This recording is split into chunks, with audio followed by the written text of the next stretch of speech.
नमस्ते बच्चों। जैसा कि जानते हैं, जैसा कि आप सबको पता ही है कि हम लोग यूट्यूब के माध्यम से जो वीडियो मैं दे रहा हूँ आपको, उसके माध्यम से आप बहुत सारी चीज़ों को समझ रहे हैं, जान रहे हैं। तो मैं आज का जो विषय है यूनिट 3 में आपका जो अभी तक जो हम लोगों ने पढ़ा है वो भाषा शिक्षण तकनीक में वार्तालाप पढ़ चुके हैं, स्वराघात बलाघात पढ़ चुके हैं, चित्र वर्णन पढ़ चुके हैं। भाषा शिक्षण उपादान में पाठ्य पुस्तक पढ़ चुके हैं, श्यामपट्ट पढ़ चुके हैं, सहायक पुस्तक का महत्व पढ़ चुके हैं।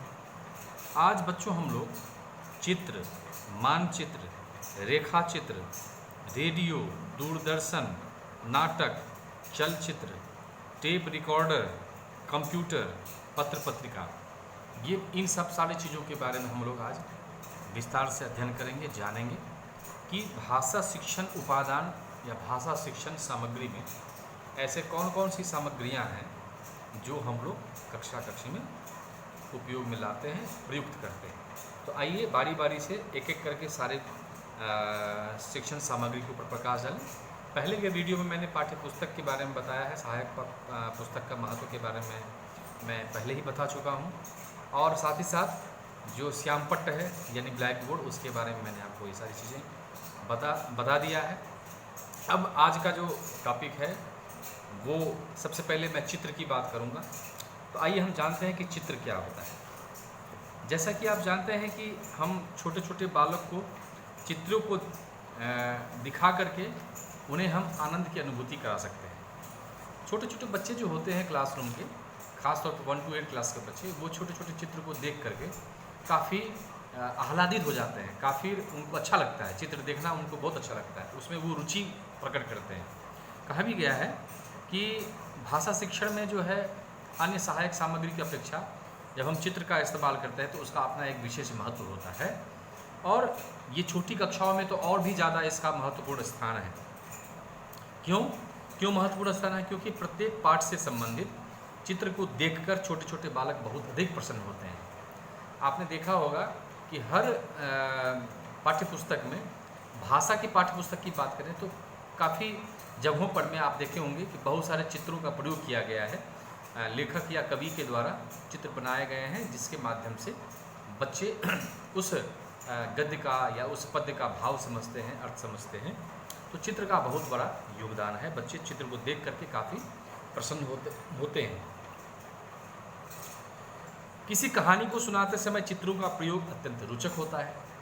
जब हम कोई चित्र के माध्यम से बच्चे को कोई कहानी सुनाते हैं, हर कहानी का कोई न कोई चित्र होता है। किसी पाठ्य पुस्तक में तो चित्र दिया रहता है, किसी में नहीं दिया रहता है। तो आप चाहें तो एज ए टीचर उस कहानी पर में आधारित पिक्चर बना सकते हैं, चित्र बना सकते हैं, और उसको चार्ट पेपर के माध्यम से कक्षा में आप उपयोग में ला सकते हैं। क्योंकि चित्रों के माध्यम से जब कहानी को आप एक्सप्लेन करेंगे, चित्रों के माध्यम से जब आप कहानी का स्पष्टीकरण करेंगे, तो छात्रों के मानसिक पटल पर उसका जो है बहुत अच्छा प्रभाव पड़ेगा। तो इसीलिए चित्र को बनाना बहुत अधिक ज़रूरी है छात्रों को पढ़ाने के समय, खासतौर पर छोटी कक्षाओं में। अब है कि चित्रों को पढ़ाने के बाद जो है, या चित्रों को पढ़ाते क्रम में बच्चों को क्या क्या लाभ होता है। सबसे पहला लाभ तो ये है कि इनसे छात्रों में निरीक्षण की भावना का विकास होता है। देखिए, ऑब्जर्वेशन का जो है फीलिंग होती है। जब हम कोई चित्र कक्षा में प्रदर्शित करते हैं या प्रस्तुत करते हैं, और जब चित्र को नोटिस करते हुए या चित्र को दिखाते हुए शिक्षक कहता है कि देखिए इसमें ये चीज़ आया है, ये यहाँ है, या ये कैरेक्टर ये कह रहा है, या ये कैरेक्टर ये कह रहा है, तो छात्र उस चित्र की गहराई में उतर जाते हैं, उस चित्र में कहीं ना कहीं खो जाते हैं, और उनको लगता है कि वाकई में ये चित्र बोल रहा है। क्योंकि शिक्षक जब उस चित्र की सहायता से कक्षा में उसको एक्सप्लेन कर रहा होता है, और उसको नोटिस करते हुए या उसको पॉइंटर से बताते हुए जब उसको प्रस्तुत कर रहा होता है, तो छात्र बहुत ही ज़्यादा उसमें रुचि लेने लगते हैं। कभी कभी छात्र तो इतना रुचि लेने लगते हैं तो वो उसमें खो जाते हैं। तो शिक्षक को टोकना भी पड़ता है कि क्या जो है तुम बहुत ज़्यादा एकदम देख रहे हो, कुछ सुनाई भी पड़ रहा है कि नहीं पड़ रहा है, या समझ में आ रहा है कि नहीं आ रहा है, तो बच्चे कभी कभी खो भी जाते हैं। तो यहाँ पर में शिक्षक को थोड़ा सतर्क रहने की भी ज़रूरत होती है। लेकिन मूल रूप से यही बात है कि जब आप चित्र की सहायता से बच्चों को कक्ष में पठन पाठन करवाएंगे तो छात्रों में निरीक्षण करने की शक्ति का विकास होता है। और हिंदी भाषा शिक्षण का एक उद्देश्य यह भी है कि बच्चों में निरीक्षण करने की शक्ति की भावना का विकास होगा। साथ ही साथ छात्रों में विश्लेषण करने की प्रवृत्ति डेवलप होगी। यदि हम चित्र टांग दिए हैं तो हम छात्रों से कह सकते हैं कि आप इस चित्र में क्या क्या देख रहे हैं, ज़रा सा इसको आप एनालाइज करके बताइए, ज़रा सा इसको आप एक्सप्लेन करके बताइए, या ज़रा सा इसको विश्लेषण करके दिखाइए, बताइए। तो बच्चों में विश्लेषण करने की भी शक्ति का विकास होगा। साथ ही साथ पाठ्यपुस्तकों में चित्रों का विशेष महत्व है। लेकिन ध्यान रहे, जब भी आप चित्र की सहायता से बच्चों को पठन पाठन करवाएं, चाहे वो गद्य शिक्षण हो चाहे पद्य शिक्षण हो, ये याद हमेशा रहना चाहिए कि चित्र एक स्पष्ट दिखना चाहिए, सुंदर होना चाहिए, और चित्रों में जो है वह एक जीवंतता, सजीवता होनी चाहिए, जीवटता होनी चाहिए, जैसे लगे कि चित्र बोल पड़ेगा। तो यदि आप इस प्रकार के चित्रों का प्रयोग कक्ष में करते हैं तो ये काफ़ी ज़्यादा जो है महत्वपूर्ण हो जाता है। जैसे कि मान लीजिए हम कोई पाठ की बात करें, यदि हम चिड़ियाघर की सैर की पाठ की बात करें, जैसे एक पाठ का नाम है चिड़ियाघर की सैर। अब यहाँ चिड़ियाघर की सैर तो है, हम चाहें तो इससे संबंधित बहुत अच्छा चित्र बनेगा, और हम चाहेंगे तो बच्चों को कक्ष में चित्र ले जा करके बच्चों को बताया जा सकता है कि हम चिड़ियाघर में कौन कौन से चिड़ियों को देखते हैं, कौन कौन से जानवरों को देखते हैं, या कौन कौन से जानवर या कौन कौन से चिड़िया पाई जाती है। उन सब सारे चीज़ों को बजाबते हम बना करके, चित्र बना करके बच्चों को बता सकते हैं, समझा सकते हैं, और विश्लेषण करा सकते हैं, और निरीक्षण करा सकते हैं। चित्रों को दिखा करके ये चित्र बताओ किस पक्षी का है, या ये चित्र बताओ ये किस जानवर का है ना। तो इस तरह से बहुत सारे चीज़ों को हम कक्ष में बच्चों के सामने प्रस्तुत कर सकते हैं। बस आपको एक अच्छा सा चित्र बनाना है जो सुंदर दिखे, स्पष्ट दिखे, और चित्र की उपयोगिता समझ में आनी चाहिए। ऐसा ना हो कि विषय कुछ और है, चित्र कुछ और बनाए, ये भी ध्यान रखने की ज़रूरत है। यदि हम चित्र बना ही रहे हैं तो विषय से संदर्भित हो, पाठ से संदर्भित हो, टॉपिक से संदर्भित हो, क्योंकि यदि आप उससे संदर्भित चित्र नहीं बनाएंगे और दूसरे चित्र को कक्ष में प्रस्तुत करेंगे जिसका पाठ से कोई लेना देना नहीं है, तो फिर बच्चे कन्फ्यूज़ कर जाएंगे, बच्चे उसमें रुचि नहीं लेंगे, इंटरेस्ट नहीं लेंगे। यहाँ पर ये ध्यान देने की विशेष आवश्यकता है कि आप चित्र जो भी बनाएं वो विषय के अनुकूल हो, वो पाठ के अनुकूल हो। तो ये हो गई चित्र की बात। अब हम बात करेंगे आगे का जो आपका टॉपिक है वो है चित्र के साथ साथ मानचित्र की बात हुई है। आइए हम लोग मानचित्र के बारे में बात करें। अब जो है मानचित्र में, भाषा के पाठ्य पुस्तकों में मानचित्र का क्या रोल है, या मानचित्र जो शिक्षण अधिगम सामग्री है वो कक्ष में किस प्रकार से उपयोगी है भाषा शिक्षण में, आइए हम उसके बारे में बात करें। भाषा की पाठ्य पुस्तक में कुछ पाठ ऐसे होते हैं जो इतिहास से जुड़े हुए होते हैं, जो भूगोल से जुड़े हुए होते हैं, और जो यात्रा से संबंधित जुड़े हुए होते हैं। याद रखिएगा, साहित्यिक विधा में एक विधा होती है यात्रा वृत्तांत, आप सब जानते हैं, जो गद्य शिक्षण की विधा है। तो यात्रा वृत्तांत में जो लेखक जिस यात्रा के बारे में वर्णन किया है, तो आप चाहें तो उस यात्रा से संबंधित जिस जगह का वर्णन किया जा रहा है उस जगह को हम मानचित्र की सहायता से कक्ष में प्रदर्शित कर सकते हैं। ये हमें समझना होगा कि आखिर लेखक ने किस जगह का वर्णन किया है, या किस स्थान पर जाकर के अपनी यात्रा वृत्तांत का वर्णन किया है, या यात्रा का वर्णन किया है। बस हमें उस मानचित्र को ढूंढना है और बच्चों को कक्ष में प्रस्तुत कर देना है। इसी प्रकार से यदि हम इतिहास की बात करें तो बहुत सारे ऐसे ऐतिहासिक चैप्टर कक्ष में प्रयुक्त किए जाते हैं। जैसे मान लीजिए महाराणा प्रताप के ऊपर में बहुत सारी कविताएं लिखी गई हैं, कृष्ण सुदामा पर में बहुत सारी कविताएं लिखी गई हैं, बहुत सारे शहीद भगत सिंह पर कविताएं लिखी गई हैं। इस प्रकार से 1857 ईस्वी के विद्रोह के बारे में कविता लिखी गई हैं, झांसी की रानी के बारे में कविता लिखी गई हैं। तो जब आप ऐसी कविताओं के बारे में वर्णन करते हैं कक्ष में, तो आप निश्चित रूप से कुछ मानचित्रों का जरूर उपयोग करें, क्योंकि उस मानचित्र की सहायता से यदि आप कक्ष में पढ़ाते हैं तो बच्चे काफ़ी उसमें रुचि लेंगे। क्योंकि कहीं ना कहीं उस मानचित्र का उपयोग, या कहीं ना कहीं उस मानचित्र में झांसी की रानी को दिखाना होता है, कहीं ना कहीं मानचित्र में भगत सिंह को दिखाना होता है नक्शे में, कहीं ना कहीं मानचित्र में जो है हम यात्रा वृत्तांत को दिखाना होता है। तो हमें इन सब चीज़ों की सहायता से बच्चों को पढ़ाने में काफ़ी लाभ होता है। यदि हम भौगोलिक की बात करें, भूगोल की बात करें, ऐसे बहुत सारे चीज़ों के बारे में वर्णन किया गया है। जैसे यदि हम गद्य की बात करें तो गद्य में बहुत सारे चैप्टर जो है वो भूगोल से मिलते जुलते हैं। जैसे मान लीजिए ज्वालामुखी की हम बात करें, या हम बात करें यदि हम विदेशों की बात करें तो विदेशों में बहुत सारे ऐसे रमणीय स्थल हैं, या हमारे भारत देश में भी बहुत सारे रमणीय स्थल हैं जहाँ पर में जा कर के बहुत सारी चीज़ों को जो है वर्णित किया गया है। हमारे साहित्यिक विधाओं में, हमारे गद्य शिक्षण के माध्यम से लेखक ने बहुत सारी चीज़ों का वर्णन किया है। तो हम चाहें तो उन सब चीज़ों को भी हम कक्षा में उपयोग ला सकते हैं, भौगोलिक तरीके से ला सकते हैं। जैसे हम नक्शे की यदि हम बात करें तो हम नक्शा में सीमाओं को दर्शा सकते हैं, जैसे हम राज्यों की सीमाओं को दर्शा सकते हैं। और यदि उस पर आधारित यदि कोई पाठ है या उस पर आधारित कोई गद्य शिक्षण की कोई कहानी है या नाटक है तो हम उन सब चीज़ों को जो है प्रस्तुत कर सकते हैं। यदि हम नाटक की बात करें तो निश्चित रूप से नाटक तो आप जानते हैं, कौरव या हस्तिनापुर या फिर महाभारत की एक साँझ जो नाटक है, बहुत सारे नाटक है, तैमूर से रिलेटेड बहुत सारे नाटक आपको मिलेंगे। तो इस प्रकार के जो ऐतिहासिक नाटक हैं उन नाटक का जब वर्णन आप कक्षा में करते हैं तो वहाँ पर में आप मानचित्र की सहायता से बच्चे को स्पष्ट बता सकते थे कि इस मानचित्र में यहाँ पर में जो है हस्तिनापुर है, यहाँ पर में जो है ये कुरुक्षेत्र है जहाँ पर में महाभारत की लड़ाई लड़ी गई। तो इस प्रकार से बच्चे काफ़ी उसमें इंटरेस्ट लेंगे, काफ़ी उसमें रुचि दिखाएंगे। तो मानचित्र के प्रयोग से जो है हम पाठ को और अधिक रोचक और प्रभावशाली बना सकते हैं, क्योंकि इसकी सहायता से जो है पाठ पढ़ाना बहुत सरल हो जाता है और स्पष्ट भी हो जाता है। तो ये सब चीज़ें काफ़ी ज़्यादा ज़रूरी है, कहा गया है। हालांकि यदि मानचित्र की हम बात करें, नक्शे की यदि बात करें तो इसका प्रयोग खासतौर पर भूगोल में काफ़ी अधिक होता है, भूगोल विषय में काफ़ी अधिक देखा गया। इतिहास विषय में मानचित्र की सहायता से काफ़ी पढ़ाया जाता है। वैसे भाषा शिक्षण में ऐसा नहीं है कि भाषा शिक्षण में मानचित्र की सहायता से हम नहीं पढ़ा सकते, बहुत सारे ऐसे चैप्टर हैं जो मानचित्र के माध्यम से पढ़ाया जा सकता है, परंतु इसमें इतिहास में और भूगोल में इस चीज़ का विशेष रूप से प्रयोग में हम लोग लाते हैं, लेकिन हम हिंदी भाषा में भी इसको यूज़ कर सकते हैं। तो ये रहा मानचित्र की बात। अब हम बात करेंगे, अगला चैप्टर आपका है रेखा चित्र की बात है। रेखा चित्र क्या होता है, आइए हम लोग रेखा चित्र के बारे में जानें।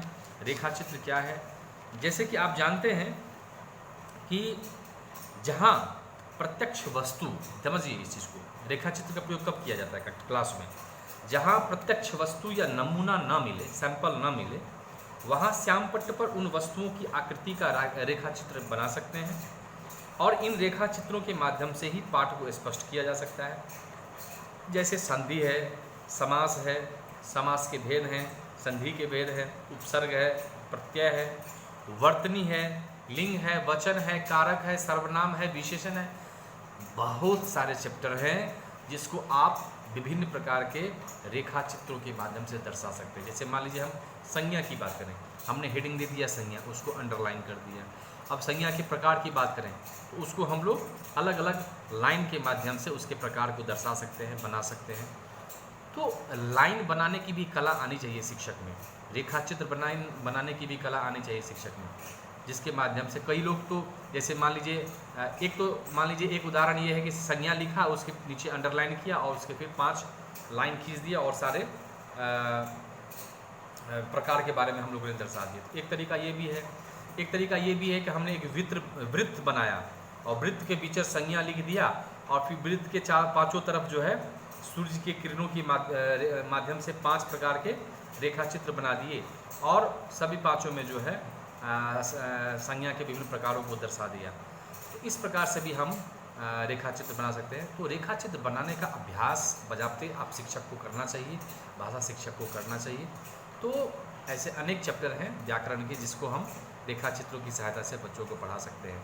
इतना ही नहीं, यदि आप गद्य शिक्षण की बात करें, कविता शिक्षण की बात करें, बहुत सारे जगहों पर में वृत्त, आयताकार, वर्गाकार, त्रिभुजाकार की बात हुई है और उन सारे शब्दों को साहित्यिक जो हमारे लेखक हैं या जो हमारे कवि हैं, उन सब चीज़ों ने इनको प्रयोग में लाया है अपने शैली में या अपनी भाषा में। तो जहाँ जहाँ मान लीजिए इस प्रकार के चीज़ों का वर्णन किया गया है, वर्ग की बात है या आयताकार की बात है या वृत्त की बात है, तो हमें बच्चों को बताना पड़ेगा, देखो ये वृत्त का चित्र है या ये वृत्त का की रेखा है, ये आयत की रेखा है, या ये वर्ग की रेखा, ये त्रिभुजाकार की रेखाएं हैं। तो ऐसा बहुत जगहों पर मिलता है, भाषा शिक्षण में ऐसा देखा गया है। जहाँ जहाँ इन सब चीज़ों का वर्णन आता है, निश्चित रूप से बच्चों को हमें वो रेखाचित्र की सहायता से उन सब चीज़ों के बारे में बतानी चाहिए। कहा गया है कि जो रेखाचित्र होता है वो हम बालकों से भी तैयार करा सकते हैं। बालकों कक्षा ये श्यामपट्ट पर बुला करके हम बच्चों से भी रेखाचित्र तैयार करके और पाठ को प्रदर्शित कर सकते हैं, पाठ को पढ़ा सकते हैं। रेखाचित्र के बारे में एक जो महत्वपूर्ण बात है वो ये कहा गया है, रेखाचित्र अध्यापक की मूक अभिव्यक्ति होती है। देखिए, मौन मूक अभिव्यक्ति, बिना बोले हुए वो अभिव्यक्त कर देता है। जब आप किसी कक्षा में मान लीजिए हम संज्ञा की ही बात करें, और जब संज्ञा लिखते हैं, अंडरलाइन करते हैं, और जब उसके 5 भागों को दर्शाते हैं बिना कुछ कहे हुए मान लीजिए, तो जब आप 5 भाग को दर्शा रहे तो रेखाचित्र के माध्यम का प्रयोग करते हैं, और जब सारे प्रकारों को लिखते हैं तो बच्चे खुद ब खुद समझ जाते हैं कि वो ये संज्ञा है और ये संज्ञा के 5 प्रकार के बारे में बताया जाता है। तो निश्चित रूप से ये कहना गलत नहीं होगा, और ये एकदम बिल्कुल सही लिखा गया है कि रेखाचित्र जो है वो शिक्षक की मुख अभिव्यक्ति है। तो बच्चों देखिए, बहुत कुछ है, आप चाहें तो आवश्यकता अनुसार, सुविधा अनुसार जहाँ जिसका प्रयोग होता है निश्चित रूप से करना चाहिए। क्योंकि टीएलएम की एक जो विशेषता ये है कि सारे पाठ को वो पढ़ाने में सरल कर देता है, सुगम कर देता है, और अधिगम जो है बच्चों का अधिक से अधिक हो पाता है। तो निश्चित रूप से हमें शिक्षण अधिगम सामग्री का प्रयोग करना चाहिए। आइए अब इसी क्रम में हम अगला शिक्षण अधिगम सामग्री की बात करें। अगला शिक्षण अधिगम सामग्री आया है रेडियो। चलिए हम रेडियो की बात करते हैं। तो रेडियो जो है, रेडियो हमारा कौन सा अधिगम सामग्री है? श्रव्य सामग्री है, सब जानते हैं। तो आइए हम रेडियो के बारे में विस्तार से बात करें कि रेडियो क्या होता है, उसके बारे में हम लोग चर्चा करते हैं।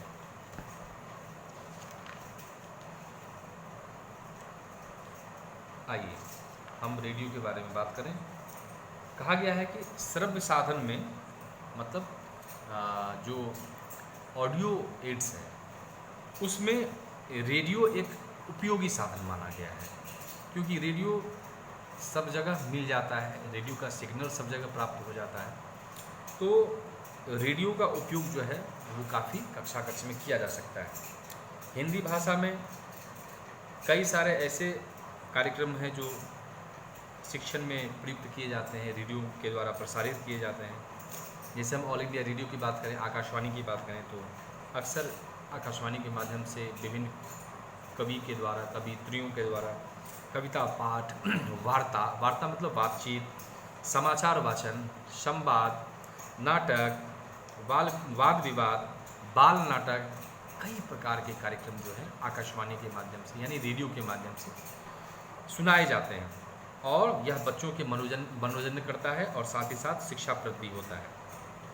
हिंदी भाषा संबंधी मौखिक अभिव्यक्ति कौशल संबंधी गुणों का विकास करने में ये कार्यक्रम काफ़ी सहायता प्रदान करते हैं। याद रखिए, भाषा कौशल की बात हुई है, मौखिक अभिव्यक्ति का जो कौशल है, ओरल एक्सप्रेशन का जो कौशल है, वो छात्र जब रेडियो को सुनता है तो वह सुनने के माध्यम से बच्चे में वो मौखिक अभिव्यक्ति करने का जो कौशल है वो काफ़ी विकसित हो सकता है, और ये कार्यक्रम बच्चों के लिए काफ़ी फायदेमंद है, क्योंकि इस कार्यक्रम को सुन करके बच्चों को शुद्ध उच्चारण करने का भी अभ्यास हो जाता है, शुद्ध उच्चारण करने का ज्ञान भी हो जाता है, और साथ ही साथ जो महत्वपूर्ण बात है वो ये है कि छात्रों को सुनने के साथ साथ शब्द भंडार, नए नए शब्दों से साक्षात्कार होता है, और शब्द भंडार उसके पढ़ते हैं, शब्दावली में जो है वृद्धि होती है।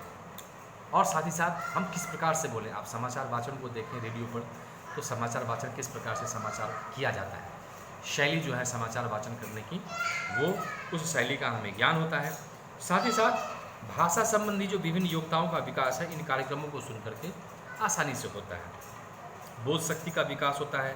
साथ ही साथ ध्यानपूर्वक सुनने, देखिए एक वैज्ञानिक चीज़ की बात हो रही है, वैज्ञानिकता इसमें हम जब किसी चीज़ को, यदि हम नॉलेज की बात करें या यदि हम महत्वपूर्ण विषय वस्तु की बात करें, यदि कहीं कुछ बज रहा होता है और यदि कर्णप्रिय है और हमारे काम का चीज़ है, तो हमें एकाग्रचित होकर के उन सब विषय वस्तु को सुनना पड़ता है। तो हमें ध्यान से सुनने की भी योग्यता विकसित होती है, और साथ ही साथ ज्ञान भंडार तो वृद्ध होता ही है। आजकल शिक्षा से संबंधित बहुत सारे कार्यक्रम जो है चैनल के द्वारा किया जा रहा है। और जहाँ तक लॉकडाउन की बात है, आप सभी जान रहे हैं कि अभी की परिस्थिति में तो ये बहुत ज़्यादा उपयोगी है। आकाशवाणी के द्वारा बहुत सारे कार्यक्रम प्रसारित किए जा रहे हैं। शिक्षक चाहे तो उस कार्यक्रम का प्रसारण कब कब होता है वो नोट कर ले, किस किस दिन होता है वो नोट कर ले, और उस दिन उस टाइम बच्चे को एकत्रित करके शिक्षक उसको प्रसारण हो रहे कार्यक्रम को सुना सकता है। और सुनाते समय क्या करना चाहिए, शिक्षक को रेडियो को एक ऐसे स्थान पर रखना चाहिए जिसमें जिसका जो ध्वनि है, जिसका जो साउंड है वो सभी छात्र सुन सकें। कक्षा कक्ष में यदि आप रेडियो को यूज कर रहे हैं या ये रेडियो को उपयोग में ला रहे हैं तो ऐसे स्थान का चयन करें जहाँ से सारे बच्चे सुन सकें, तो ऐसे जगह का आप चयन करें। साथ ही साथ कार्यक्रम सुनवाने से पहले छात्रों को उस विषय वस्तु के बारे में संपूर्ण जानकारी दें कि हम आपको क्या सुनाने वाले हैं या किस प्रकार का कार्यक्रम का प्रसारण होने वाला है, इससे आपको क्या क्या लाभ होगा। ये सब चीज़ें बहुत स्पष्ट करके बच्चों को बता देनी चाहिए ताकि बच्चे समझ सके कि हम क्या कर रहे हैं या हम क्या करने वाले हैं, हम क्या सुनने वाले हैं। ये सब चीज़ स्पष्ट होना चाहिए। साथ ही साथ कार्यक्रम प्रसारित होने के बाद विषय वस्तु पर आधारित प्रश्न भी छात्रों से पूछा जाना चाहिए और संबंधित छात्रों की जो शंका समस्याएं हैं उसका भी समाधान प्रॉपर वे में करना चाहिए। मतलब केवल ये नहीं है कि रेडियो हम लाए और बच्चों को बता दिए कि देखो आज फलना जो है, फलना के बारे में, महात्मा गांधी के बारे में या महात्मा गांधी के जीवन दर्शन के बारे में आज बच्चों बहुत अच्छे लेखक या बहुत अच्छे विशेषज्ञ के द्वारा बताया जाएगा। आइए हम लोग ध्यान से सुने। हमने सुन लिया और क्लास ओवर हो गया, ख़त्म हो गया, नहीं। सुनने के बाद बच्चे में कितना ज्ञान हुआ, वो कितना सीखा, उसके अंदर कितना नॉलेज गया। तो ये जो नॉलेज गया, ये जो उपलब्धि उसके अंदर गई, उस उपलब्धि को जांचना भी तो पड़ेगा एज ए टीचर। तो हमारी जिम्मेदारी वहीं ख़त्म नहीं हो जाती है, क्लास ख़त्म हो गया, हमारी जिम्मेदारी वहीं से स्टार्ट होती है। अब हमें बच्चों को पूछना है, विभिन्न प्रकार के प्रश्नावली आप बना लीजिए।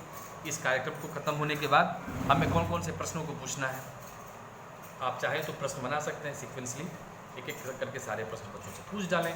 और प्रश्न के उत्तर देते समय यदि बच्चे सही सही जवाब न दें तो आपके द्वारा यानी शिक्षक के द्वारा उस प्रश्न के सही सही जवाब बच्चों को आप जरूर दें। तो ये हो गई रेडियो की बात। रेडियो जो है सबसे पहले ध्यान रखना है, रेडियो हमारा श्रव्य उपकरण है, श्रव्य साधन है। अब आपके सिलेबस में रेडियो के बाद की जो बात आई है वो है दूरदर्शन की बात, यानी टेलीविज़न की बात आई है। तो आइए टेलीविज़न की हम बात करें। टेलीविज़न कौन सा उपकरण है? टेलीविज़न ऑडियो विजुअल एड्स दोनों हैं, यानी श्रव्य भी है और दृश्य भी है। श्रव्य साधन भी है और दृश्य साधन भी है। यदि कोई पूछे कि टेलीविज़न कौन सा शिक्षण उपकरण है या कौन सी शिक्षण अधिगम सामग्री है, तो आप श्रव्य दृश्य सामग्री कहेंगे, ये उत्तर हो जाएगा, श्रव्य दृश्य सामग्री है। जहाँ तक टेलीविज़न की बात करें तो टेलीविज़न, दूरदर्शन जहाँ तक बात करें तो ये इसके प्रयोग से हम बालकों के ज्ञान क्षेत्र को व्यापक बना सकते हैं। टेलीविज़न का प्रयोग एक ऐसा प्रयोग है जिसकी सहायता से हम बालकों के नॉलेज को व्यापक प्रसार दे सकते हैं, व्यापकता प्रदान कर सकते हैं। कैसे? क्योंकि इसके द्वारा हमारी सुनने वाली इंद्रियों और देखने वाली इंद्रियां काफ़ी प्रभावित, हमारी जो ज्ञानेंद्रियां हैं, हमारी जो कर्मेंद्रियां हैं वो काफ़ी प्रभावित होती हैं। क्योंकि आप जब किसी को बोलते हुए आप किसी स्क्रीन पर आप देखते हैं तो उसी के जैसे आप हाव भाव भी करने लगते हैं या उसी की तरह आप बोलते भी हैं या उसी का अनुकरण करते हैं। तो इससे काफ़ी ज़्यादा आपकी ज्ञानेंद्रियां, कर्मेंद्रियां जो है प्रभावित होती हैं। साथ ही साथ दूरदर्शन पर भाषा संबंधी कार्यक्रम को प्रसारित कर छात्रों को भाषा ज्ञान काफ़ी दिया जा सकता है। भाषा संबंधी यदि कोई कार्यक्रम प्रसारित हो रहे हैं या होने वाले हैं और यदि शिक्षक को ये जानकारी है तो निश्चित रूप से उस समय का सदुपयोग छात्रों के साथ करना चाहिए। दूरदर्शन और टेलीविज़न जैसे जानते हैं एक बहुत बड़ा चमत्कार है, एक बहुत बड़ा आविष्कार है। और रेडियो में यदि हम केवल सुन सकते हैं तो टेलीविज़न की एक मुख्य विशेषता यह है कि हम प्रसारित होने वाले कार्यक्रमों को देख भी सकते हैं, सुन भी सकते हैं, ये चीज़ हम कर सकते हैं। इसके साथ साथ बोलने वाले या गाने वाले की स्पष्ट आकृति टेलीविज़न में दिखाई देती है। इसकी सहायता से घर बैठे संसार के दर्शन कर सकते हैं। हाँ, टेलीविज़न की एक प्रमुख विशेषता ये भी है, हम घर बैठे, मान लीजिए हम यहाँ बैठे हुए हमको ताजमहल देखना है या हम यहाँ बैठे हुए हम अजंता की गुफाओं को देखना है, हमें समुद्र को देखना है, हमें किसी राजा महाराजा के बारे में जानना है या किसी चित्र के बारे में देखना है, तो तो टेलीविज़न एक बहुत बड़ा माध्यम है, एक बहुत बड़ा प्लेटफॉर्म है, जिसकी सहायता से शिक्षक अनेकानेक कार्यक्रमों को बच्चों के सामने में प्रस्तुत कर सकता है, प्रसारित करवा सकता है, और उससे बहुत सारे लाभ बच्चों को दिया जा सकता है। याद रखिए, टेलीविज़न के बारे में और भी कहा गया है। टेलीविज़न के द्वारा श्रवण कौशल शक्ति, मौखिक अभिव्यक्ति कौशल का विकास, भाषा संबंधी विभिन्न योग्यताओं का विकास, हाँ, इस प्रकार से बहुत सारी चीज़ों के बारे में बच्चों को बताया जा सकता है। टेलीविज़न पर अनेक प्रकार के संगीत कार्यक्रम आते हैं, नृत्य, नाटक इत्यादि कार्यक्रम आते हैं, वार्ताएं प्रसारित की जाती है, समाचार वाचन भी होता है, पैनल डिस्कशन भी होता है, महिलाओं से संबंधित विभिन्न प्रकार के कार्यक्रम ऑर्गेनाइज किए जा सकते हैं, बालक नाटक, बाल लीला, इससे संबंधित बहुत सारे कार्यक्रम प्रदर्शित किए जाते हैं। खेल जगत से संबंधित खेल कार्यक्रम भी प्रदर्शित किए जाते हैं। सब जानते हैं कि बहुत प्रकार के स्पोर्ट्स जो है भी छात्र उसमें काफ़ी रुचि लेते हैं, तो आप चाहें तो कक्षा में खेल जब हो रहा हो, लाइव प्रसारण हो रहा हो, तो वो सब चीज़ें भी आप बच्चों को दिखा सकते हैं। इससे बच्चों में मनोरंजन भी होगा और साथ ही साथ अनेक प्रकार की चीज़ों को भी सीख सकेंगे। इसके अलावा और भी बहुत सारी चीज़ें हैं कि टेलीविज़न हमें ऐसे स्थान पर रखना चाहिए ताकि एक उचित दूरी हो, बहुत नज़दीक नहीं रखना चाहिए, क्योंकि नज़दीक से टेलीविज़न देखने से आँख पर उसका ज़्यादा प्रभाव पड़ सकता है। तो हमको टेलीविज़न उचित दूरी का ध्यान में रखते हुए उसे रखना चाहिए। उसका आवाज़ भी उसी प्रकार से होना चाहिए ताकि सभी छात्र सुन सकें। और रेडियो में जिस प्रकार से जो जानकारी पहले देनी चाहिए आपको बच्चों को कि क्या प्रसारित होगा या किस चीज़ के बारे में बताया जाएगा, ये यहाँ भी अप्लाई करना है। बच्चों को बता देना है कि टीवी के माध्यम से आप किस कार्यक्रमों को देखेंगे या क्या क्या कार्यक्रम आने वाले हैं, कौन से प्रसारण होने वाले हैं, या किन चीज़ों के बारे में आपको जानकारी दी जाएगी। इन सब चीज़ों के बारे में प्रीवियसली आप छात्रों को बता दें ताकि छात्र बिल्कुल स्पष्ट हो जाए कि हमें आज ये चीज़ सीखना है। साथ ही साथ कार्यक्रम प्रसारण के बाद या कार्यक्रम सुनने के बाद निश्चित रूप से उस पर डिस्कशन करें, विचार विमर्श करें, क्वेश्चन आंसर करें, और जो भी छात्रों की शंका समस्याएं हैं उनका भी समाधान करना यहाँ बेहद ज़रूरी है। और यदि कोई त्रुटि है, यदि कोई गलती कोई छात्र करता है विषय को बताते समय, विश्लेषण करते समय, एक्सप्लेन करते समय, तो निश्चित रूप से उसका सुधार यहाँ होना चाहिए। तो इस प्रकार से टेलीविज़न जो है हमारे लिए बहुत महत्वपूर्ण है as a teaching learning material. तो हम टेलीविज़न का प्रयोग कर सकते हैं। इसके अलावा देखिए और भी बहुत सारी चीज़ें हैं।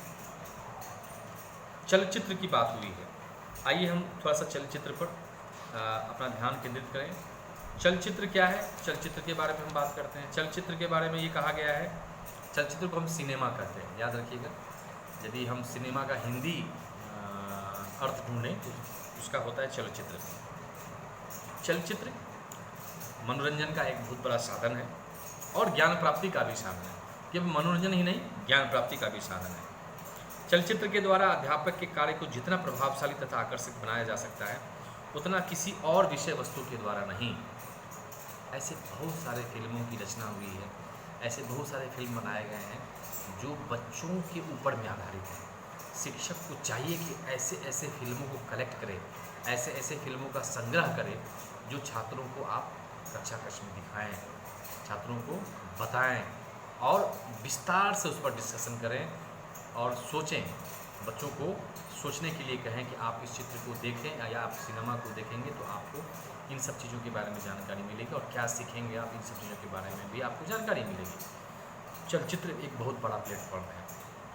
इससे बहुत बड़ा लाभ ये भी है, इसमें दृश्य भी दिखाई देता है। चलचित्र यदि कोई साधन, कोई पूछे कौन सा साधन है, कौन सी सब सामग्री है, तो आप कहेंगे सिर्फ दृश्य सामग्री है। और चलचित्र की सहायता से विभिन्न प्रकार के देशों के रीति रिवाजों के बारे में हम पता कर सकते हैं। हाँ, डायलॉग जो बोला जाता है सिनेमा में, डायलॉग जो बोला जाता है वो अलग अलग परिस्थितियों में अलग अलग प्रकार से बोला जाता है, अलग अलग अभिनेताओं के द्वारा, अभिनेत्रियों के द्वारा बोला जाता है। परिस्थिति कैसी है उसके अनुसार बोला जाता है। हाव भाव, एक्सप्रेशन, है ना, आवाज़ों का उतार चढ़ाव, है ना, कैसे चलना है, कैसे अपने आप को एक्सप्रेस करना है, किस प्रकार से शरीर का संचालन करना है, ऐसी बहुत सारी चीज़ों के बारे में सिनेमा के माध्यम से, चलचित्र के माध्यम से बच्चों को बताया जा सकता है।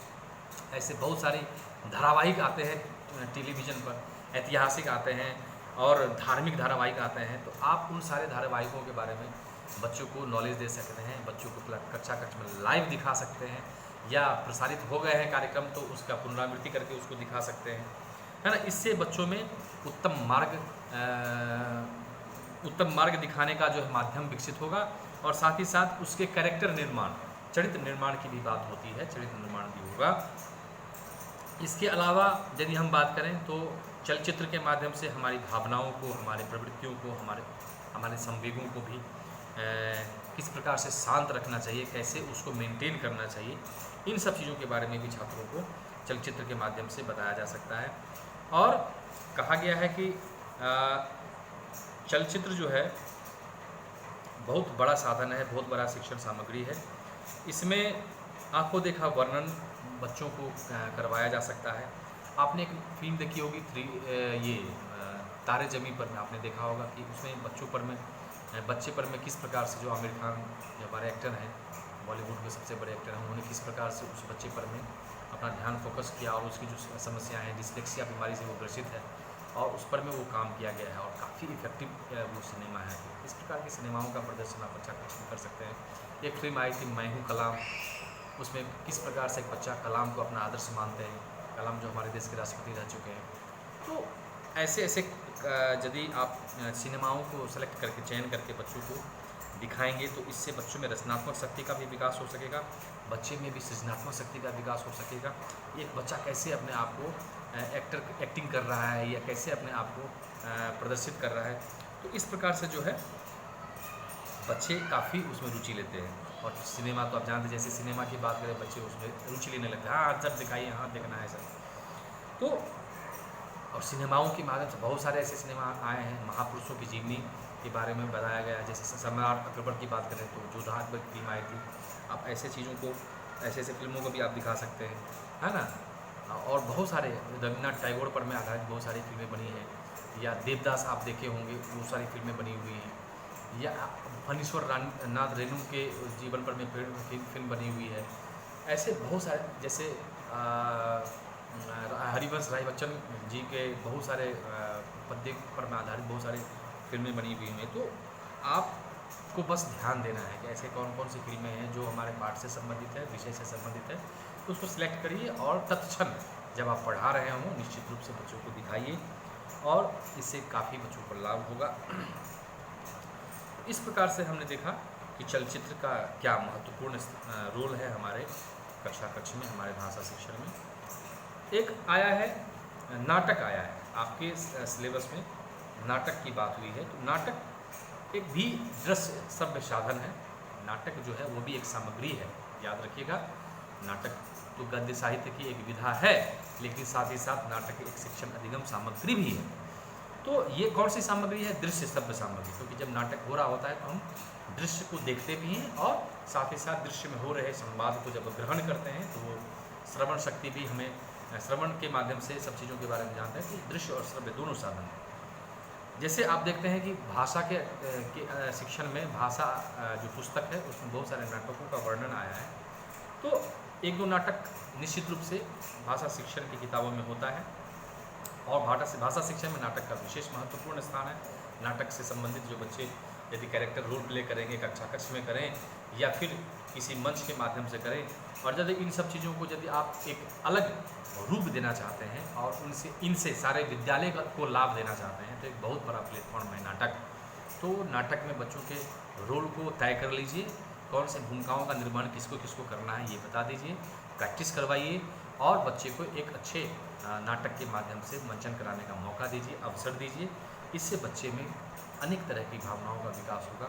खुद को कैसे संतुलित तरीके से किसी के सामने में प्रस्तुत होना है, किस प्रकार से बोलना है, किस प्रकार से हाव भाव का प्रदर्शन करना है, किस प्रकार से चेहरे का एक्सप्रेशन करना है, किस प्रकार से डिसिप्लिन मेंटेन करना है, किस प्रकार से बड़ों का आदर करना है, छोटों का आदर करना है, किस प्रकार से हमें सोसाइटी में रहना है, किस प्रकार से लोगों के सामने अपने आप को प्रस्तुत करना है, पेश किस प्रकार से आना है। अनेक प्रकार की चीज़ों के बारे में नाटक शिक्षण के द्वारा हम, या नाटक मंचन के द्वारा हम छात्रों में इस प्रकार के स्किल का डेवलप करा सकते हैं। साथ ही साथ हम ये भी करा सकते हैं कि यदि कोई बच्चा बहुत अच्छा नाटक करता है, या यदि कोई बच्चा बहुत अच्छा अभिनय करता है, तो हम बच्चे को ये अभिप्रेरणा दे सकते हैं कि आपको अपना कैरियर नाटक में बनाना चाहिए, आपको अपना कैरियर अभिनय फील्ड में बनाना चाहिए। और इससे रिलेटेड जो भी रिसोर्सेज हैं, जहाँ जहाँ नाटक या अभिनय की शिक्षा दी जाती है, अभिनय की का नॉलेज दिया जाता है, तो बच्चे को अभिप्रेरणा दे करके बच्चे को वहाँ पर में आप प्रवेश दिलवाइए और बच्चे काफ़ी अच्छा करेंगे। ऐसे बहुत सारे लोग हुए हैं जिन्होंने कक्षा कक्ष में अभिनय किया और शिक्षकों के मार्गदर्शन में, निर्देशन में, कुशल निर्देशन में नाटक भी किया और अच्छे अच्छे जगहों पर जाकर के, विश्वविद्यालयों में जाकर के नाटक का अभिनय का जो है शिक्षा किया और वो अच्छे अच्छे कलाकार बन पाए और काफ़ी आज नाम कमा रहे हैं। ऐसे बहुत सारे कलाकार हुए हैं। आज मनोज वाजपेयी की हम बात करें, आज हम बात करें, यदि हम पंकज त्रिपाठी की हम बात करें, तो ऐसे बहुत सारे हैं। लेटेस्ट जो हमारे एक अभिनेता मर गए हैं, इरफान खान का नाम सुने होंगे आप, तो उन्होंने नाटक के माध्यम से ही अपने आप को काफ़ी डेवलप किया। राष्ट्रीय नाटक विद्यालय नई दिल्ली में शिक्षा ली। ये सभी कलाकार राष्ट्रीय नाटक विद्यालय के जो है कलाकार हैं, उन्होंने वहाँ पर पर्याप्त शिक्षा ग्रहण की और तब जाकर के अपना नाम कमाया है। तो ऐसे बहुत सारे चीज़ हैं जिसको आप कर सकते हैं क्लासरूम के माध्यम से। और नाटक में क्या होता है कि नाटक में एक सजीवता रहती है। नाटक जब भी आप खेलते हैं या नाटक का जब भी आप बच्चों से करवाते हैं तो निश्चित रूप से उसमें जीवंतता रहती है, सजीवता रहती है और उससे इसको करने से बच्चे में एक स्वाभाविक गति, नेचुरल जो स्पीड है वो भी एक मेंटेन होता है।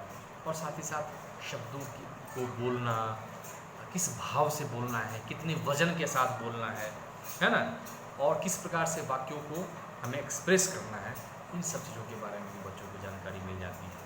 तो नाटक एक बहुत बड़ा प्लेटफॉर्म है, एक बहुत अच्छी अधिगम सामग्री है। और बहुत सारे ऐसे हमारे कक्षा कक्ष में पाठ्य पुस्तक में जो नाटक का वर्णन किया गया है, उस पर ऑलरेडी बहुत सारे नाटक हैं, बने हुए हैं, किसी के द्वारा बनाए गए हैं। और यदि उससे मेल खाते हैं आपकी पाठ्य पुस्तक से, अध्यापन तो शिक्षक उसको उस नाटक को ढूंढ करके, उसके सीरीज़ को ले करके या यूट्यूब पर ढूंढ करके या जहाँ से भी हो, यदि नाटक बना हुआ है तो आप बच्चे को टीवी के माध्यम से या कंप्यूटर्स के माध्यम से जो है बच्चे को दिखा सकते हैं, स्लाइड के माध्यम से बच्चों को दिखा सकते हैं कि देखिए आपके पाठ्य पुस्तक में जो नाटक है उस पर में उसका मंचन किस प्रकार से किया गया है, आप ऐसे नाटकों का वर्णन दिखा सकते हैं। तो बहुत अच्छा टीचिंग लर्निंग मटेरियल नाटक है। चलिए अब आगे हम बात करते हैं आपके सिलेबस में टेप रिकॉर्डर की बात हुई है। आइए हम लोग टेप रिकॉर्डर की बात करें। जैसा कि आप जानते हैं कि टेप रिकॉर्डर जो है वो क्या है, केवल श्रव्य सामग्री है, क्योंकि टेप रिकॉर्डर में कैसेट चलते हैं तो उससे ध्वनियाँ उत्पन्न होती हैं और उसको हम केवल सुनते हैं। तो टेप रिकॉर्डर की उपयोगिता भी हमारे कक्षा कक्ष में है। जैसे भाषण या किसी का कथन चल रहा हो, वैसे वैसे उनकी ध्वनि टेप में रिकॉर्ड होती जाती है। आवश्यकता अनुसार टेप की हुई ध्वनि को चाहे आप सुना सकते हैं, जब चाहे तब सुना सकते हैं। भाषा के शिक्षण में इसका उपयोग अत्यंत लाभदायक सिद्ध हुआ है और उच्चारण संबंधी दोष इसके द्वारा शीघ्रता से दूर किए जा सकते हैं। महत्वपूर्ण भाषाओं के टेप जो है उसको करके रखा जा सकता है, बच्चों को सुनाया जा सकता है और आवश्यकता अनुसार उसे जब चाहे कक्षा कक्ष में बच्चों को सुनाया जा सकता है। उच्चारण संबंधी जो दोष है बच्चे को बताया जा सकता है। जैसे मान लीजिए कोई बच्चा कठिन शब्दों का उच्चारण ठीक से नहीं कर पा रहा है, तो कठिन शब्दों का उच्चारण करने के लिए अनेक जो कठिन शब्द हैं उसको आप नोट कर लीजिए, एक सीरियल बनाइए और उस कठिन शब्दों का उच्चारण करके टेप रिकॉर्डर के माध्यम से उसको टेप कर लीजिए और फिर बच्चों को कहें कि देखो आप इसको सुनो और उसके साथ साथ खुद उच्चारण करो। भाषा प्रयोगशाला में टेप रिकॉर्डर का बहुत बड़ा महत्व है। जब लैंग्वेज लेबोरेटरी की बात करते हैं, लैंग्वेज लैब की बात करते हैं, वहाँ टेप रिकॉर्डर का बहुत बड़ा महत्व है। हालांकि बहुत सारे सॉफ्टवेयर आ गए हैं आजकल, लेकिन टेप रिकॉर्डर एक बहुत बड़ा लर्निंग मटेरियल है जिसके माध्यम से हम बच्चों में उच्चारण दोष को दूर करवा सकते हैं। या फिर बहुत सारे चीज़ ऐसे हैं जिसके कैसेट बने हुए हैं जो केवल श्रव्य है, दृश्य नहीं है, तो वो कैसेट हम टेप रिकॉर्डर में चला सकते हैं और बच्चों को सुना सकते हैं। प्रीवियस जो भी चीज़ें बनी हुई हैं, चाहे वो नाटक हो, चाहे वो कोई कविता है या किसी के द्वारा किसी प्रकार का कोई लेक्चर है या किसी प्रकार का कोई क्लास है या किसी प्रकार का कोई वार्तालाप है, तो हम रिकॉर्ड की हुई जो प्रीवियस रिकॉर्ड किए हुए उसके कैसेट कहीं से उपलब्ध करा करके वो अवेलेबल है, किताब की दुकान में भी मिलते हैं, बड़े बड़े पुस्तक मेला में भी ये सब चीज़ें मिल जाती हैं, तो उसको कलेक्ट करके शिक्षक को चाहिए कि वो टेप रिकॉर्डर के जो सीरीज कैसेट हैं या कैसेट हैं उनको कलेक्ट करें और बच्चों को according to lesson, according to topic, जहाँ जिसका जो उपयोगिता हो वो उसको वहाँ पर में सबमिट करें और बच्चों को सुनाए। तो टेप रिकॉर्डर जो है काफ़ी अच्छा एक माध्यम है। जैसे कि आप जानते हैं कि विद्यालय में कई प्रकार के सांस्कृतिक समारोह का कार्यक्रम होता है, जिसको शिक्षक चाहे तो उसको टेप कर सकता है ऑडियो करके माध्यम से। आजकल मोबाइल में भी बहुत सारे रिकॉर्डर हैं, मोबाइल के माध्यम से हालांकि हम वीडियो भी बना सकते हैं, लेकिन किसी की आवाज़ को हम रिकॉर्ड भी कर सकते हैं। तो आप चाहें तो रिकॉर्डिंग करके उस आवाज़ को रख सकते हैं और बच्चे को सुनवा सकते हैं। जैसे मान लीजिए कोई बच्चा भाषण ही दिया कोई सांस्कृतिक समारोह में, या किसी प्रकार का कोई मान लीजिए वक्तव्य दिया, या किसी के द्वारा कहा गया, कोई विशेषज्ञ के द्वारा किसी प्रकार का कोई वाचन दिया गया या किसी प्रकार का कोई लेक्चर दिया गया, तो शिक्षक उस लेक्चर को टेप रिकॉर्डर के माध्यम से टेप कर लिया या मोबाइल के माध्यम से उसको रिकॉर्ड कर लिया। तो उस रिकॉर्डिंग को शिक्षक जब चाहे, जिस समय चाहे उस समय बच्चे को सुना सकता है। तो बहुत सारे इसके फ़ायदे हैं, बहुत सारे इसके लाभ हैं। तो टेप रिकॉर्डर एक श्रव्य सामग्री है। चलिए अब हम आगे बात करते हैं, कंप्यूटर्स की बात हुई है। कंप्यूटर क्या है भाई? कंप्यूटर भी एक जो है श्रव्य दृश्य सामग्री है, जिसके माध्यम से हम कक्षा में बहुत सारे चीज़ों को बच्चों को हम बता सकते हैं। शिक्षण अधिगम सामग्री में या शिक्षण अधिगम अनुदेशन के क्षेत्र में कंप्यूटर का प्रयोग आज आधुनिक हो चुका है और इस साधन का जो प्रयोग है वो बहुतायत मात्रा में देखने को मिल रहा है। विद्यालय पाठ्यक्रम का कोई भी ऐसा विषय नहीं जिसके अनुदेशन हेतु कंप्यूटरों का भली भांति उपयोग नहीं किया गया हो या नहीं किया जा सकता हो। सारे विषयों की पढ़ाई हम कंप्यूटर्स के माध्यम से कर सकते हैं। आज कंप्यूटर में यदि इंटरनेट कनेक्शन है तो हम बच्चों को हूबहू कक्षा कक्ष का जो माहौल है या शिक्षण का माहौल जो है उनको हम दे सकते हैं और अनेक प्रकार की चीज़ों के बारे में बच्चों को जानकारी दे सकते हैं। जैसे हिंदी शिक्षण में इसका कोई अपवाद नहीं, हिंदी शिक्षण में भी कंप्यूटर का हम प्रयोग कर सकते हैं। जैसे मान लीजिए हम कंप्यूटरों के द्वारा हिंदी शिक्षण तथा अनुदेशन में बहुत सारे सॉफ्टवेयर हैं, बहुत सारे सीरीज हैं, बहुत सारे वेबसाइट्स हैं, जिस पर बहुत सारी सूचनाएँ प्रदर्शित की गई हैं, पाठ प्रदर्शित किया गया है, नॉलेज के बारे में बताया गया है।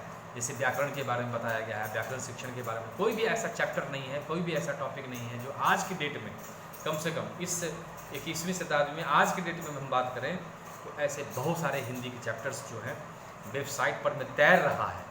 हाँ, इंटरनेट के माध्यम से हम, कंप्यूटर्स के माध्यम से हम बच्चों को हम गाइड कर सकते हैं कि आप इस वेबसाइट पर में जाएँ और इस वेबसाइट पर में ये चीज़ें आपके पाठ से संबंधित है, ये चीज़ें आपको काफ़ी लाभ दे सकता है।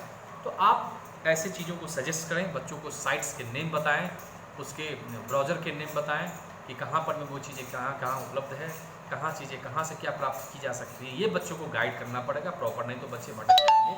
तो इसलिए कंप्यूटर्स बहुत ज़्यादा उपयोगी है। इसके अलावा कंप्यूटर के द्वारा हम चित्र वगैरह बना सकते हैं, चार्ट प्रिपेयर कर सकते हैं, ग्राफ वगैरह तैयार कर सकते हैं, हाँ, टाइप कर सकते हैं। तो अनेक चीज़ों को हम कंप्यूटर्स के माध्यम से प्रयोग में ला सकते हैं। कंप्यूटर के वर्ड प्रोसेसिंग्स जो हैं वो हम बच्चों को सिखा सकते हैं, हिंदी भाषा की टाइप राइटिंग सिखा सकते हैं। साथ ही साथ यदि हम लिखने पढ़ने की बात करें और यदि इसमें कोई त्रुटि है और व्याकरण संबद्ध शुद्ध भाषा क्या है, तो हम कंप्यूटर के माध्यम से बच्चों को बता सकते हैं कि देखिए आजकल कंप्यूटर में ये चीज़ आ गया है, सॉफ्टवेयर आ गया है, बहुत सारी चीज़ें। यदि आप कोई शब्द लिखते हैं और वो गलत हो जाता है या टाइप करते हैं और वो गलत है, तो कंप्यूटर खुद बता देता है कि आपने जो ये टाइप किया हुआ है वो गलत है, या अंडरलाइन हो जाता है या रेड कलर का अंडरलाइन हो जाता है। तो आप डिक्शनरी की सहायता से तत्क्षण जो है उस चीज़ को सुधार सकते हैं। इसके अलावा बहुत सारे जो शिक्षण हैं, विशेष रूप से सीरीज और वेबसाइट जो हैं, बहुत सारे ऐसे लेक्चर, लाइव लेक्चर होते हैं, तो उस लेक्चर को आप चाहें तो सुना सकते हैं।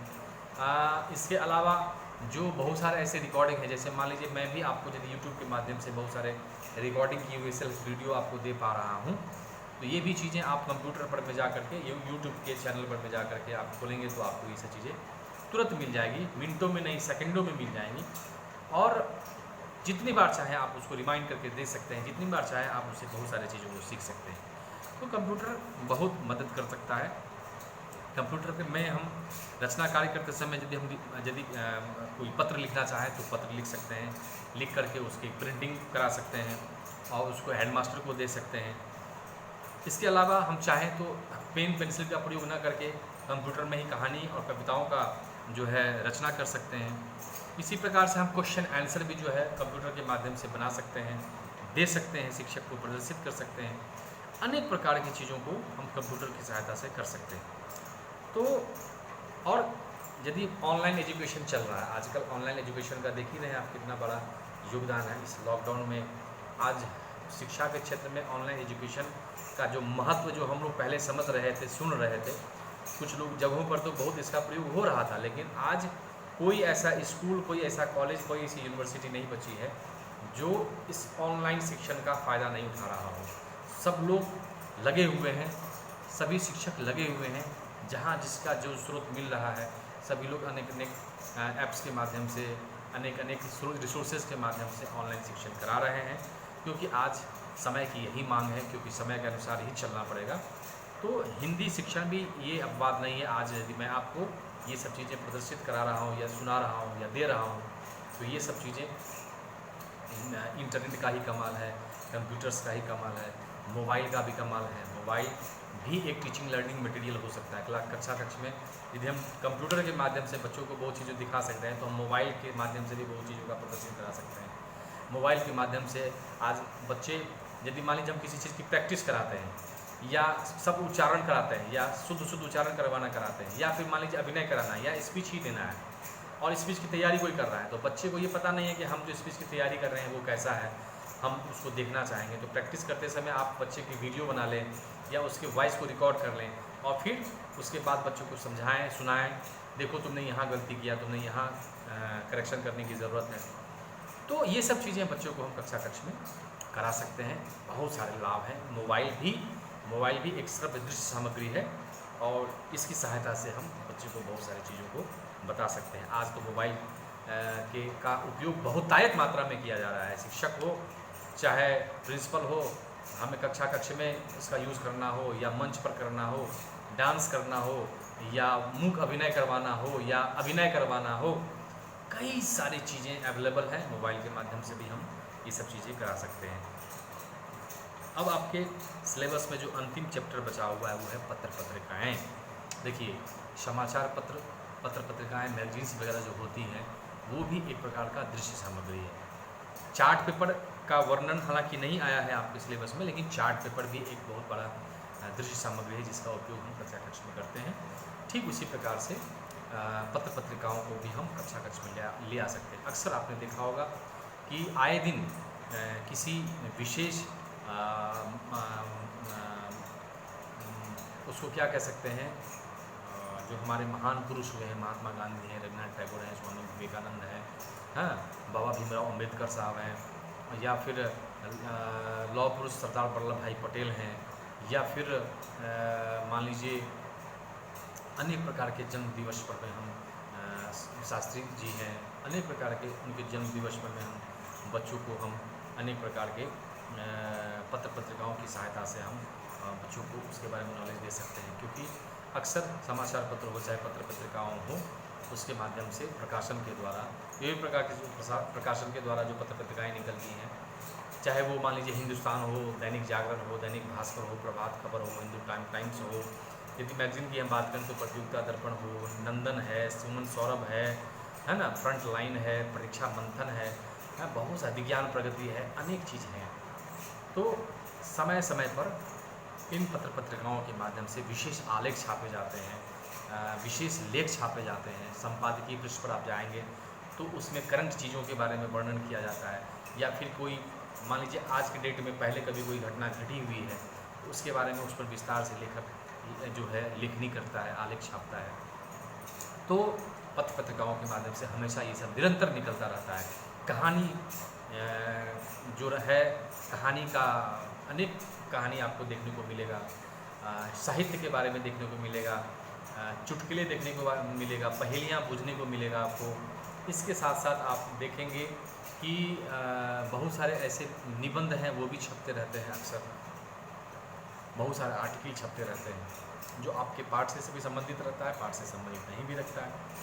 लेकिन एज ए टीचर आपको ये ध्यान देना है कि हम वैसे पत्र पत्रिकाओं का चयन करें और उसमें उस आलेख का चयन करें जो छात्र से जुड़ा हुआ हो, जो स्टूडेंट से जुड़ा हुआ हो, उसके लाइफ से जुड़ा हुआ हो, उसको काम आने वाला हो, उसके लाभ के लिए हो। ऐसे नहीं कि हम कोई भी चीज़ कक्षा कक्ष में प्रदर्शित कर दें। यदि हम ओवरऑल सारे टीचिंग लर्निंग मटेरियल की हम बात करें तो आपको प्रायोरिटी क्या देना है, टीचर की प्रायोरिटी क्या होनी चाहिए कि कोई भी टीचिंग लर्निंग मटेरियल यदि है तो वो पाठ से संबंधित हो, वो विषय से संबंधित हो, वो छात्र को ज्ञान देने वाला हो, छात्र को नॉलेज देने वाला हो, छात्रों के लिए उपयोगी हो, कक्षा कक्ष के लिए उपयोगी हो, शिक्षक के लिए उपयोगी हो, शिक्षण अनुदेशन के लिए उपयोगी हो। तो ये सारा जो परिप्रेक्ष्य है, इन सारे परिप्रेक्ष्य को ध्यान रखना पड़ेगा, हमें अलर्ट रहना पड़ेगा, हमें सावधानी बरतनी पड़ेगी, है ना। तो टीचिंग लर्निंग मटेरियल हमारे शिक्षण अधिगम को अत्यंत प्रभावशाली बना सकता है, अत्यंत सुगम बना सकता है, अत्यंत सहज बना सकता है। शिक्षक self made teaching learning material बना सकता है। ये जरूरी नहीं है कि शिक्षक दुकान से खरीद करके बहुत सारी चीज़ों को लाया और कक्षा कक्ष में प्रदर्शित कर दिया। नहीं, शिक्षक का एक रोल यह भी है कि यदि कोई टीचिंग लर्निंग मटेरियल हमारे आसपास मौजूद नहीं है तो आप चाहें, आप में योग्यता है, आप कर सकते हैं, थोड़ा मेहनत लगेगा, आप टीचिंग लर्निंग मटेरियल खुद से बना सकते हैं, सेल्फ प्रिपेयर कर सकते हैं। क्योंकि सेल्फ प्रिपेयर जो टीचिंग लर्निंग मटेरियल होता है वो शिक्षक को काफ़ी संतुष्टि प्रदान करता है, वो छात्रों को काफ़ी संतुष्टि प्रदान करता है, क्योंकि शिक्षक ने बनाया है। ये एक बहुत बड़ी बात है, क्योंकि उसमें शिक्षक का रोल है। शिक्षक ने अपने सारे स्किल का प्रयोग किया है, अपने सारे नॉलेज का प्रयोग किया है किसी टीचिंग लर्निंग मटेरियल को बनाने में। तो वो जो रेडीमेड है उससे कहीं ज़्यादा इफेक्टिव हो जाता है। तो शिक्षक को यदि सेल्फ मेड खुद से बनाना आता है, चार्ट बनाना आता है, पिक्चर बनाने आते हैं, डायग्राम बनाना आता है, तो ये सब चीज़ें टीचिंग में, हाँ कंप्यूटर्स हम नहीं बना सकते, हम टेलीविज़न नहीं बना सकते, हम रेडियो नहीं बना सकते, तो ये अलग बात है। लेकिन हम जो बना सकते हैं, हम में वो क्षमता भगवान ने दिया है, तो हम उससे पीछे क्यों हटें? शिक्षक पीछे क्यों हटेगा? शिक्षक चाहे तो पूरे पाठ का, कक्षा कक्ष में जितनी भी पाठ हैं, जितनी भी कविताएं हैं, जितने भी नाटक हैं, जितने भी गद्य शिक्षण है, गद्य शिक्षण की जितनी भी विधाएँ हैं, जो भी चीज़ें उसके पाठ्य पुस्तक में शामिल की गई है या किसी भी कक्षा में, तो सारे कक्षाओं में सारे पाठ पर में आधारित आप टीचिंग लर्निंग मटेरियल बना सकते हैं, मॉडल्स बना सकते हैं। सब ये बस सोचना है, परिश्रम करना पड़ेगा। तो शिक्षक के लिए बहुत अधिक उपयोगी है टीचिंग लर्निंग मटेरियल। मुझे बहुत खुशी है कि आपके सिलेबस में भी बहुत सारे टीचिंग लर्निंग मटेरियल्स के बारे में दिया गया है जो आपको जानना बहुत आवश्यक था। मैंने बहुत कोशिश की है कि आप को इन सब चीज़ों के बारे में विस्तार से बताएं, जो भी चीज़ें हैं। तो आपका ये चैप्टर आज यहाँ पर एंड करता है। भाषा शिक्षण उपादान के अंतर्गत जितने भी सारे चैप्टर्स थे, पाठ्यपुस्तक हो, चाहे वो श्यामपट्ट हो, चित्र हो, मानचित्र हो, रेखा चित्र हो, रेडियो हो, दूरदर्शन हो, नाटक हो, चलचित्र हो, टेप रिकॉर्डर हो, कंप्यूटर्स हो, पत्र पत्रिकाएँ हों, सहायक पुस्तक हों, सारी चीज़ों के बारे में मैंने विस्तार से आपको ये वीडियो और इसके प्रीवियस वीडियो में मैंने आपको बताया है। आप बार बार उन सारे वीडियो को बार बार देखें, बार बार रिमाइंड करके देखें, आपको निश्चित रूप से लाभ मिलेगा। हाँ, मैं एक चीज़ यहाँ ज़रूर कहना चाहूँगा कि ज्ञान अनंत है, ज्ञान असीमित है। मैं जितना बता रहा हूँ यही वो ज्ञान है, ऐसा नहीं है, इससे भी बहुत बृहत है। आप चाहते हैं कि हम इससे भी अधिक ज्ञान प्राप्त करें, आपको किताबों की तरफ जाना होगा। अनेक प्रकार की किताबों का सहारा लेना पड़ेगा। किताबों में उन सारी चीज़ों के बारे में बहुत से वर्णन दिए गए हैं, हमसे बहुत सारी चीज़ें छूट जाती हैं। तो आप चाहें तो किताबों का अध्ययन करके इन अधिगम सामग्रियों के बारे में और भी विस्तार से जानकारी प्राप्त कर सकते हैं। तो ये वीडियो मैं यही क्लोज़ कर रहा हूँ। आप सभी का बहुत बहुत धन्यवाद। आप सभी का बहुत बहुत धन्यवाद।